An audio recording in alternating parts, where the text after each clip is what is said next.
Can a 7-minute survey improve your life? UWA Professor Julie Lee tells me that, if I understand my values, it will help me make better decisions. She says it can improve my relationships with others, from colleagues to loved ones and even children, and give me the words to encourage others to act in the way I want. In short, it will make me happier.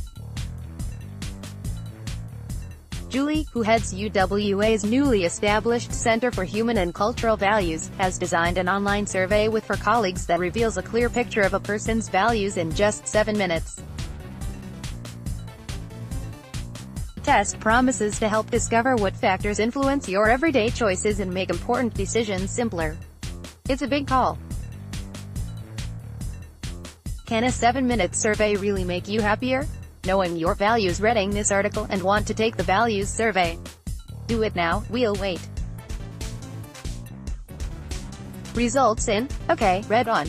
If your values were clustered together in one area of the values circle, that's because values next to each other in the circle are similar. They share the same motivational goals. Values on opposite sides of the circle have conflicting motivations. For example, people who score high on benevolence are motivated to put the welfare of their family and friends above all else. They place a great importance on being helpful, loyal and honest in all aspects of their life. On the opposite side of the values circle are people who aspire to do great things. They place great importance on being ambitious, successful and influential, and to do this, they need to be better than others. Julie has been working with a panel of 7,500 people through an ARC linkage grant with market research company Peer Profile. She says benevolence is by far the most important value to individuals and power is the least important, on average. But people differ greatly on which value is most important to them personally, with all values having at least some people who see that value as the most important, Julie says. She says, in society, we need people with all the different types of values. What your values mean for your decisions. Julie says it's important to understand our values because they only become conscious when they're challenged. For instance, imagine you're offered a job that pays $130,000 a year but is high stress, or one that pays $80,000 a year but is family friendly. Which do you choose? If you are influenced by other people and their values, say you have a partner who's a bit more achievement-oriented, they might be influencing you to take the higher-paid job, Julie says. It is important to know what's important to you, because I think if you have a job that allows you to achieve your values, you could be so much happier. In the workplace, our values guide not only our own actions but how we judge other people's actions, and perhaps nowhere is this more obvious than in the office. Julie recalls a job where she had coworkers who stayed until after 6 p.m. every night and others who would leave to pick up their kids from school. We had some achievement-oriented people, and they used to say, "I can't believe people leave work early, they're really not doing the right thing. They should commit more to the organization," she says.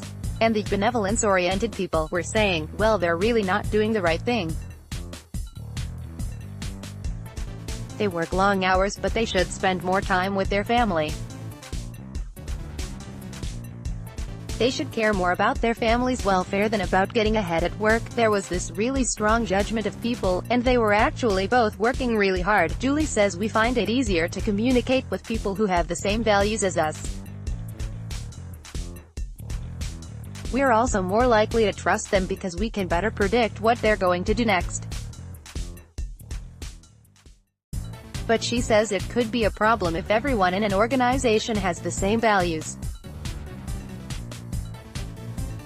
Instead, Julie says managers can try to bridge the gap between, say, a typically conservative accountant, who places a high importance on conformity, and a typically dynamic marketer, who seeks new and exciting ideas and experiences, by including someone whose values lie between these two opposing positions on the wheel.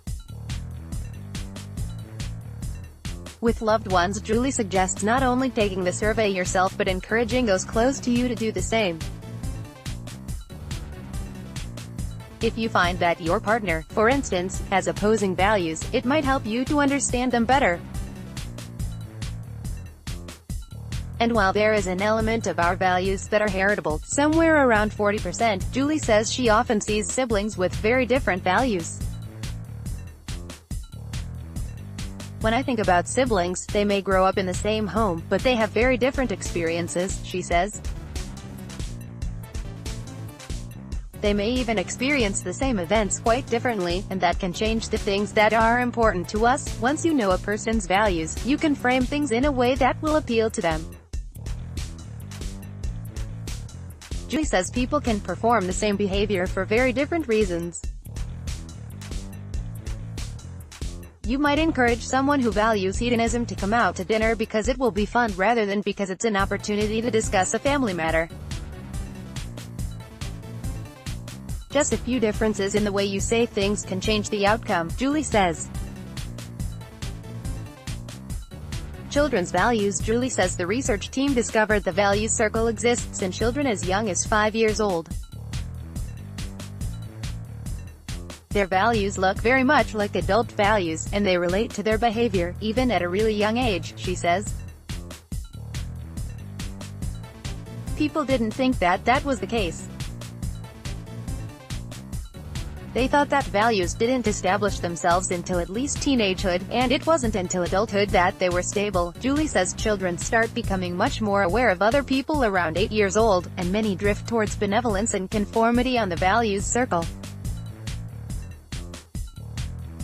Then when they start hitting the hormonal years, just before they go to high school, we see stimulation, and for some achievement, increasing in importance, she says. How our values change. Adults, too, can see dramatic changes in their values over time. In some of the work we did on adults, we measured values 2 years apart, Julie says. We found that, for people who had experienced a lot of major life events, their value priorities were really different. For people who had experienced no major life events, their values were almost the same as 2 years earlier, so you may have to take the survey again in a couple of years. But for a little bit more happiness, I think it's 7 minutes worth sparing. Explore further. How do values and attitudes influence economic development? This article first appeared on Particle, a science news website based at SciTech, Perth, Australia. Read the original article.